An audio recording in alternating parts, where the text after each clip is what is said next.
नमस्कार दोस्तों, मैं हूँ रेलवे पॉइंट्समैन अंकुश। दोस्तों, स्वागत है एक और नए वीडियो में। बहुत सारे कैंडिडेट्स के मन में एक नहीं बल्कि कई सवाल होते हैं। कोई एग्जाम सिटी को लेकर कंफ्यूज है तो कोई ट्रेवल पास को लेकर, किसी को शिफ्ट का डाउट है तो किसी को शिफ्ट का डाउट रहता है तो किसी को ई कॉल लेटर को लेकर टेंशन होती है। इतने सारे डाउट के चक्कर में बहुत सारे कैंडिडेट परेशान रहते हैं और एग्जाम से जुड़े वो सारे डाउट हैं, जिसके लिए हमने आपको 25 सवालों के जवाब दिए गए हैं। हमारे पास एक ऑफिशियली पीडीएफ है जिसको आपको एग्जाम देने से पहले जरूर देखना चाहिए, क्योंकि हमारे पास ये जो ऑफिशियली पीडीएफ है जिसमें टोटल 25 सवाल दिए गए हैं, जिसको लेकर बहुत सारे स्टूडेंट कंफ्यूज रहते हैं। उनका एग्जैक्ट आरआरबी वाला आंसर दिया हुआ है। छोटा डाउट हो या फिर बड़ा डाउट हो, एग्जाम सिटी या शिफ्ट, ट्रेवल पास या डॉक्यूमेंट वेरिफिकेशन, आपकी सारी चीज़ों के जवाब इस वीडियो में मिल जाएंगे। आपके सारे के सारे कन्फ्यूजन आज की इस वीडियो में कंप्लीट क्लियर हो जाएंगे। तो चलिए बिना किसी टाइम वेस्ट के शुरू करते हैं। इसमें सबसे पहला जो सवाल है, मैं परीक्षा का शहर, तिथि, पाली आदि का विवरण कब देख सकता हूँ या सकती हूँ? तो उत्तर आया है, उम्मीदवार आरआरबी की आधिकारिक वेबसाइटों पर दिए गए लिंक से लॉगिन करके निर्धारित सीपीटी एग्जाम से अपने 10 दिन पहले परीक्षा शहर, तिथि और शिफ्ट का विवरण देख सकते हैं। यही चीज इंग्लिश में भी लिखी हुई है, इंग्लिश वाले पढ़ सकते हैं। दूसरा है कि मेरे परीक्षा शहर, तिथि और शिफ्ट को देखने की प्रक्रिया क्या है? तो सबसे पहले आपको किसी भी आधिकारिक आरआरबी की वेबसाइट पे जाना है। वहाँ पे सीबीटी सिटी और तारीख की सूचना के लिए एक लिंक दिया रहेगा, उस पर आपको क्लिक करना है। आपका जो पंजीकरण नंबर है और जो आपकी डेट ऑफ बर्थ है उसे दर्ज करके साथ ही कैप्चा फिल करके लॉगिन पे क्लिक कर देना है। और जैसे ही आप लॉगिन पे क्लिक करेंगे तो आप अपना सीबीटी का शहर, तिथि और शिफ्ट विवरण देखने में सक्षम होंगे।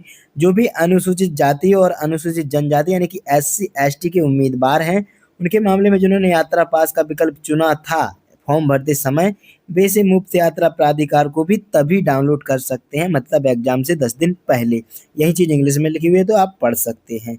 यहाँ पे तीसरा सवाल स्टूडेंट को द्वारा जो डाउट रहता है, क्या परीक्षा की तिथि, शहर और शिफ्ट में परिवर्तन की अनुमति है? मान लो किसी के लिए कोई कारण हो गया जिसकी वजह से वो एग्जाम देने में सक्षम नहीं है उस टाइम पे, जो उसकी परीक्षा की तिथि और शहर और शिफ्ट आया है, तो इसका आंसर है कि परीक्षा की तिथि, शहर, शिफ्ट में परिवर्तन की अनुमति नहीं है। किसी भी परिस्थिति में परीक्षा तिथि, शहर, शिफ्ट में परिवर्तन के अनुरोध पर विचार नहीं किया जाएगा। और ज्यादा जानकारी के लिए आप आरआरबी वेबसाइटों पर उपलब्ध विस्तृत CEN 08/2024 की जो नोटिफिकेशन था उसको देख सकते हैं। यही चीज इंग्लिश में भी लिखी हुई है।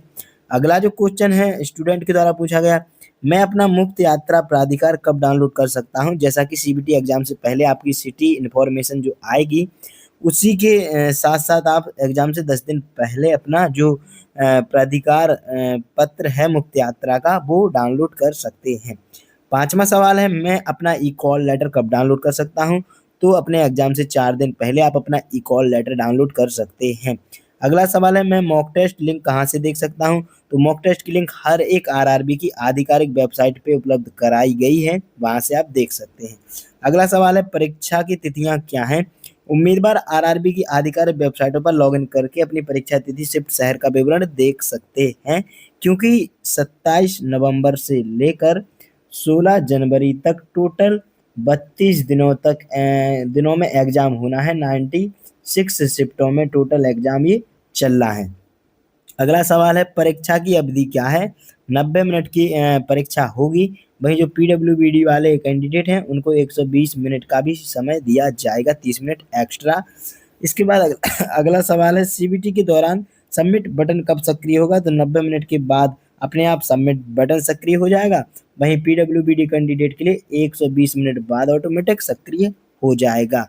अगला सवाल है, एक उम्मीदवार कितनी भाषाओं में परीक्षा में शामिल हो सकता है?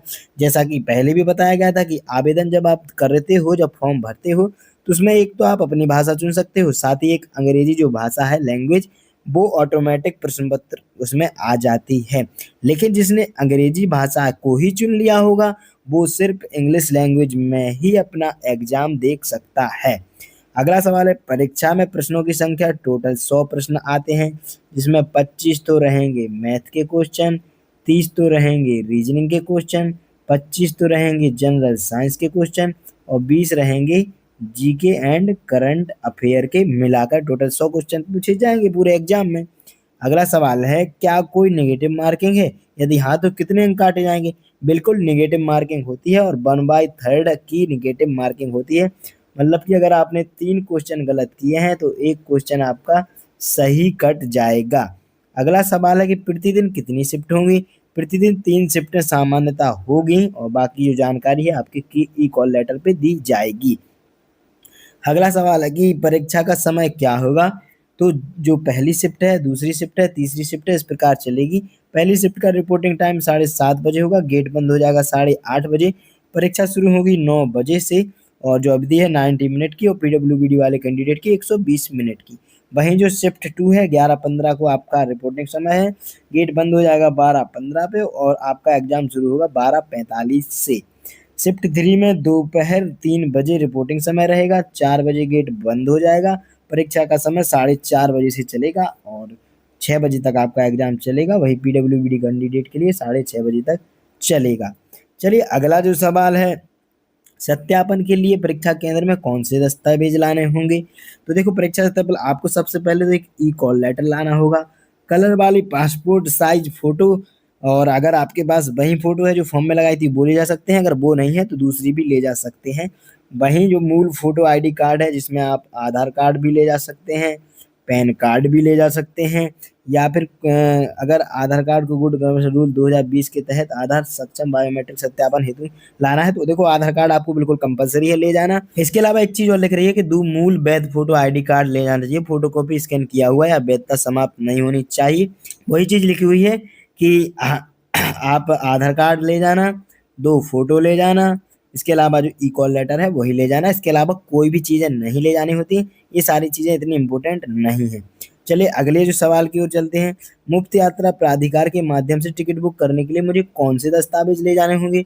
तो निःशुल्क यात्रा प्राधिकार तथा ऑनलाइन आवेदन जमा करने के समय अपलोड किया गया जो मूल जाति प्रमाण पत्र है और जो मूल आईडी प्रमाण पत्र है उसे ले जाना चाहिए। मतलब कि एक आधार कार्ड ले जाना और जो आपका जाति प्रमाण पत्र है वो ले जाना, साथ में जो आपने डाउनलोड किया है प्राधिकार यात्रा का वो ले जाना, आपका रिजर्वेशन हो जाएगा। अगला सवाल है, परीक्षा परिसर में किन वस्तुओं पर प्रतिबंध है? कोई भी इलेक्ट्रॉनिक गैजेट जैसे मोबाइल फोन, पेजर, घड़ियां, ईयरफोन, ब्लूटूथ सक्षम उपकरण, माइक्रोफोन, हेल्थ बैंड, कैलकुलेटर, पुस्तक, पेन, कागज, pencil, eraser, pouch, scale, writing pad, belt, handbag, cap, purse, camera, पानी की बोतल, पैकेज खुले या कोई भी खाने के पदार्थ आदि को परीक्षा केंद्र के अंदर बिल्कुल भी अनुमति नहीं दी जाएगी। टेस्ट हॉल के अंदर केवल ई कॉल लेटर और मूल फोटो आईडी कार्ड की अनुमति ही होगी। उम्मीदवार को परीक्षा केंद्र के अंदर कोई भी पेन पेंसिल नहीं लेना चाहिए। परीक्षा के दौरान उम्मीदवारों को पेन प्रदान किया जाएगा, साथ ही पेपर भी प्रदान किया जाएगा। उम्मीदवारों से अनुरोध है कि वे अपने हाथ पैरों में मेहंदी ना लगाएं क्योंकि इससे बायोमेट्रिक कैप्चर करने में बाधा आ सकती है। तलाशी के दौरान धातु की पहनने वाली चीजें, धार्मिक प्रकृति, चूड़ियां पहने, मंगलसूत्र, कंगन पहने हुए पाए जाने वाले उम्मीदवार को परीक्षा हॉल के अंदर कॉल लेटर से उपयुक्त पृष्ठांकन के साथ अनुमति दी जाएगी ताकि ऐसे उम्मीदवार के लिए निरीक्षक अतिरिक्त सतर्क रहें। मतलब कि कोई भी ऐसी चीज आप पहनकर नहीं जाएंगे जो परीक्षा के दौरान या आपकी सेफ्टी से जुड़ी हुई ना हो। क्या परीक्षा में रफ शीट पेन उपलब्ध कराया जाएगा? बिल्कुल आपको एक रफ शीट दी जाएगी, कम पड़ेगी तो एक और दी जाएगी और कम पड़ेगी तो एक और दी जाएगी, जितनी भी कम पड़ेगी उतनी दी जाएंगी, साथ ही एक पेन भी दिया जाएगा। पेन की अगर स्याही बढ़ाएगी तो दूसरा पेन भी आपको दिया जाएगा। अगला सवाल है, ऐसी कौन सी अनाधिकृत गतिविधियां हैं जो परीक्षा के दौरान नहीं की जानी है? तो परीक्षा हॉल के अंदर किसी भी प्रतिबंधित वस्तु को नहीं ले जाना है। परीक्षा के दौरान मोबाइल फोन या किसी अन्य इलेक्ट्रॉनिक गैजेट जैसे Bluetooth, MP3 player, palmtop, tablet, PC आदि का उपयोग नहीं करना है। चिट्स, रफशीट, रूमाल या कपड़े, हाथ हथेली के शरीर के अंग, इक्वल लेटर आदि पर लिखे उत्तरों की नकल नहीं करना है। पुस्तकों या किसी अन्य अध्ययन सामग्री का भी उपयोग नहीं करना है। परीक्षा PC पर इंटरनेट या किसी अन्य कार्यक्रम को एक्सेस नहीं करना है। परीक्षा के दौरान अन्य उम्मीदवारों के साथ बातचीत नहीं करनी है। सेंटर प्रभारी या परीक्षा के लिए नियुक्त कोई अन्य सेंटर कर्मचारी से मैन हैंडलिंग या अपशिष्टता नहीं करनी है। परीक्षा हॉल में किसी भी प्रकार के कदाचार, अनुचित साधन, दुर्व्यवहार, अनुशासनहीनता, प्रतिरूपण, किसी अन्य गैर कानूनी कार्य में लिप्त नहीं होना है। अगर ऐसी किसी भी चीज में आप पाए जाते हो तो आपकी जो परीक्षा है वो कैंसिल की जा सकती है और आपको एग्जाम में नहीं बैठने दिया जा सकता है और आपका पेपर भी छूट सकता है। तो इन बातों का विशेष ध्यान रखना है।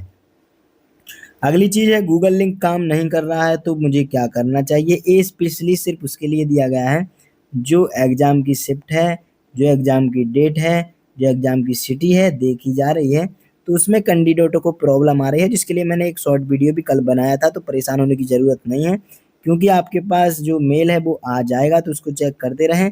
उसी से आप का जो एडमिट कार्ड है वो भी डाउनलोड हो जाएगा एग्ज़ाम से 3 दिन पहले, और 7 से 8 दिन पहले आपको मेल आ जाएगा, जिससे एग्ज़ाम की शिफ्ट, डेट और सिटी आपको पता चल जाएगी, तो परेशान होने की ज़रूरत नहीं है। अगला जो सवाल है, सीबीटी के लिए पाठ्यक्रम और सेक्शन वाइज अंक क्या है?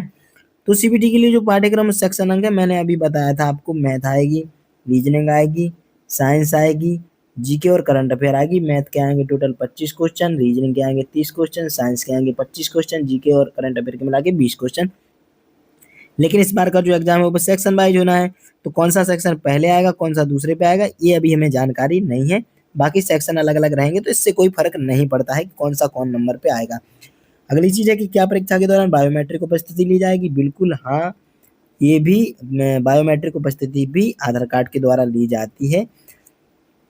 अगली चीज है, क्या परीक्षा के दौरान आधार सत्यापन किया जाना है? बिल्कुल, उम्मीदवार से अनुरोध है कि वे अपना आधार कार्ड परीक्षा केंद्र पर ले जाएं। परीक्षा केंद्र पर उम्मीदवारों का आधार कार्ड सक्षम बायोमेट्रिक सत्यापन होगा। परीक्षा के दिन पंजीकरण और परीक्षा संबंधित प्रक्रियाओं को सरल बनाने और किसी भी असुविधा से बचने के लिए सभी अभ्यर्थियों से अनुरोध है, वे जिसका आवेदन जमा करते समय आधार सत्यापन हुआ था, वे परीक्षा केंद्र पर ले जाने से पहले सुनिश्चित करें कि उनका आधार जो नंबर है वो प्रणाली अनलॉक स्थिति में है। जो UIDAI होता है, UIDAI एक वेबसाइट है आधार कार्ड की, उस पे जो बायोमेट्रिक लगाने का जो सत्यापन होता है वो अनलॉक है या फिर नहीं। अगर अनलॉक नहीं होगा तो फिर ऐसे में प्रॉब्लम हो सकती है, तो ये चीज़ ज़रूर सुनिश्चित कर लें।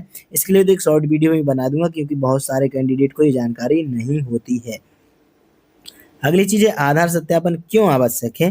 परीक्षा केंद्र में सुचारू परिवेश के लिए आधार सत्यापन इसलिए आवश्यक है, आरआरबी इन CEN आरआरबी 8/2024 के उद्देश्यों के अलावा किसी भी तीसरे पक्ष के साथ आधार विवरण साझा नहीं करेंगे और किसी अन्य उद्देश्य के लिए उनका उपयोग भी नहीं करेंगे। अगली चीज, अगर मैंने अपना नाम पहले ही बदल लिया तो मुझे कौन से दस्तावेज प्रस्तुत करने होंगे? आवेदकों के पास नाम परिवर्तन के लिए राजपत्र, अधिसूचना या प्रासंगिक कानूनी दस्तावेज होना चाहिए, और भर्ती प्रक्रिया के दौरान अनुरोध किए जाने पर उन्हें प्रस्तुत करने के लिए तैयार रहना चाहिए। इन्हें दस्तावेज सत्यापन यानी कि डीबी के समय प्रस्तुत किया जाना चाहिए।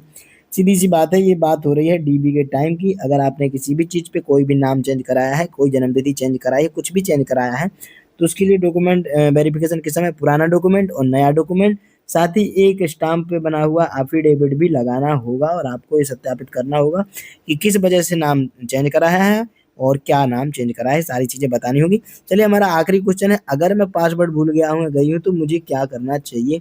तो ऐसे में आपके द्वारा जो जनरेट किया गया पासवर्ड होता है, अगर आप वो भूल जाते हो, तो वहाँ पे एक लिंक दिखाई देती है जिसमें आप अपना पासवर्ड फॉरगेट कर सकते हो। इससे में आपके मोबाइल नंबर या फिर ईमेल पर एक मैसेज जाता है, जिसमें आपका रजिस्ट्रेशन नंबर साथ ही एक नया पासवर्ड आ जाता है, और उसके जो ईमेल पर भेजा गया पासवर्ड है उसका उपयोग करके आप अपना स्वयं से भी कोई पासवर्ड बनाना चाहते हो तो वो सेट कर सकते हो, और फिर उससे लॉगिन कर सकते हो। तो दोस्तों, यही सारे सवाल थे जो बहुत सारे कैंडिडेट के मन में गूंजते रहते हैं और घूमते रहते हैं। तो उम्मीद है कि आपके बहुत सारे जवाब मिल गए होंगे और आपके डाउट क्लियर हो गए होंगे। फिर भी अगर कोई डाउट बचा है तो आप मुझसे कमेंट में भी पूछ सकते हैं। साथ ही इंस्टाग्राम पे भी मैसेज कर सकते हैं, और इंस्टाग्राम की लिंक बायो में मिल जाएगी। साथ ही हमने एक दूसरा चैनल बनाया है जिसमें हमने PYQ कराए हैं, रेलवे पॉइंट्समैन विथ अंकुश, एक यूट्यूब चैनल मैंने नया बनाया था जिस पे 2500 से ज़्यादा सब्सक्राइबर हो चुके हैं। उसी को चैनल को सब्सक्राइब करना, क्योंकि एक फेक वाला चैनल भी बनाया गया है जिस पे 400 सब्सक्राइबर है, तो इसको आप सब्सक्राइब मत करना, ये कोई भी चीज़ आपको बता सकते हैं। इसके अलावा आप हमारे टेलीग्राम ग्रुप को भी ज्वाइन कर सकते हैं। टेलीग्राम ग्रुप की लिंक मैं डिस्क्रिप्शन के साथ-साथ चैनल के बायो में भी डाल देता हूँ। बाकी अगर कोई डाउट है तो आप मुझे कमेंट में पूछ सकते हैं, और अगर अभी तक चैनल को सब्सक्राइब नहीं किया है तो सब्सक्राइब भी कर लेना, साथ ही बेल आइकन प्रेस कर लेना, जिससे कि आने वाले इम्पोर्टेंट सभी नोटिफिकेशन आपको मिलते रहें। तो दोस्तों, आज की इस वीडियो में इतना ही था। अगर वीडियो पसंद आए हो लाइक कर देना। चलिए फिर मिलते हैं अगली वीडियो में, तब तक के लिए नमस्कार, धन्यवाद।